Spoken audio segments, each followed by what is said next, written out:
सरस्वती पूजा के समय इस कथा के श्रवण से माँ शारदा प्रसन्न होती हैं। साथ ही ज्ञान बुद्धि में वृद्धि के साथ साथ मनोवांछित मनोकामना की पूर्ति करती हैं। तो आइए सुनते हैं सरस्वती माता की पावन कथा।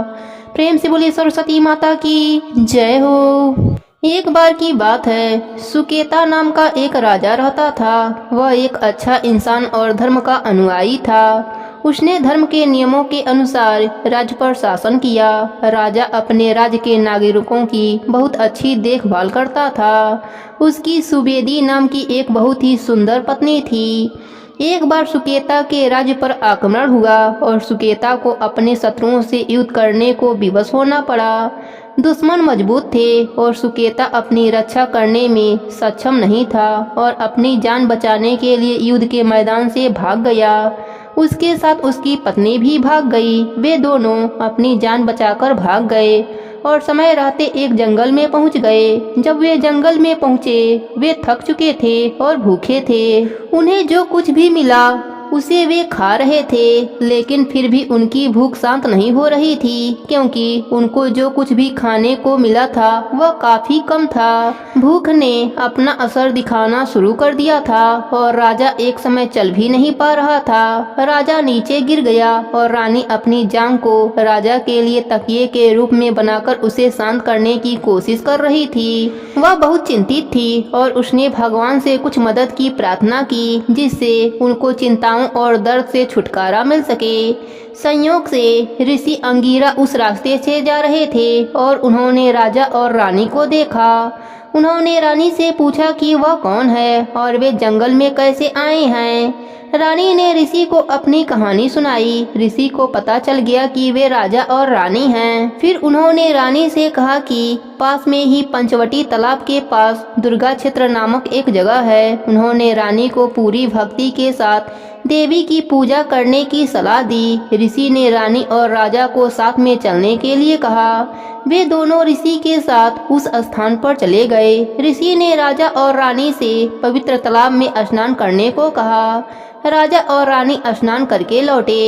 ऋषि ने उन्हें देवी दुर्गा और सरस्वती की पूजा करवाई। उन्होंने उनसे खडोपचार पूजा करवाई, जो 16 विभिन्न प्रकार की पूजा या सेवा करके देवी को प्रसन्न करती है। यह पूजा 9 दिनों तक चलती रही। 10वें दिन यह यज्ञ किया गया और ऋषि अंगीरा द्वारा निर्देशित राजा और रानी द्वारा 10 प्रकार के दान दिए गए। इस प्रकार उनका व्रत संपन्न हुआ। दोनों दंपति ऋषि अंगीरा के आश्रम में खुशी खुशी रहे। देवी की कृपा से उन्हें पुत्र की प्राप्ति हुई। लड़के का नाम सूर्य प्रताप रखा गया। बालक आश्रम में पला बढ़ा और युद्ध सहित सभी प्रकार की शिक्षा प्राप्त की। वह बड़ा होकर एक महान तलवारबाज बना। उसे कोई डर नहीं था। लड़का एक युवा योद्धा बना और अंगीरा ऋषि के आशीर्वाद से उन शत्रुओं पर हमला किया जो अब उसके पिता के राज्य पर शासन कर रहे थे। उसने युद्ध के मैदान में सभी दुश्मनों को हरा दिया और उसने अपने पिता के खोए हुए राज्य पर नियंत्रण कर लिया। वह आश्रम में लौट आया और ऋषि के आशीर्वाद से अपने माता पिता को वापस अपने राज्य में ले गया। उस दिन से सुवेदी हर साल इस व्रत को करती थी और उसका परिवार हमेशा के लिए खुशी से रहने लगा। प्रेम से बोली सरस्वती माता की जय हो। सृष्टि के प्रारंभिक काल में भगवान विष्णु की आज्ञा से ब्रह्मा जी ने मनुष्य योनि की रचना की, परंतु वह अपनी संरचना से संतुष्ट नहीं थे। तब ब्रह्मा जी ने विष्णु जी से आज्ञा लेकर अपने कमंडल से जल को पृथ्वी पर छिड़क दिया, जिससे पृथ्वी पर कंपन होने लगा और एक अद्भुत शक्ति के रूप में चतुर्भुज सुंदरी स्त्री प्रकट हुईं, जिनके एक हाथ में बीड़ा एवं दूसरा हाथ वर मुद्रा में था। वही अन्य दोनों हाथों में पुस्तक एवं माला थी। जब इस देवी ने बीड़ा का मधुर नाद किया तो संसार के समस्त जीव जंतुओं को बाड़ी प्राप्त हो गई। तब ब्रह्मा जी ने उस देवी को बाड़ी की देवी सरस्वती कहा। सरस्वती को बाड़ीश्वरी, भगवती, शारदा, बीड़ा वादनी और वाग देवी सहित अनेक नामों से पूजा जाता है। संगीत की उत्पत्ति करने के कारण वह संगीत की देवी भी कही जाती हैं।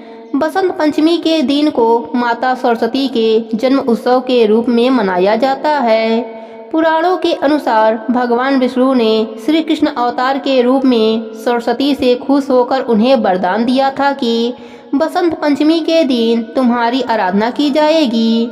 इस कारण हिंदू धर्म में बसंत पंचमी के दिन विद्या की देवी सरस्वती की पूजा की जाती है। प्रेम से बोली सरस्वती माता की जय हो।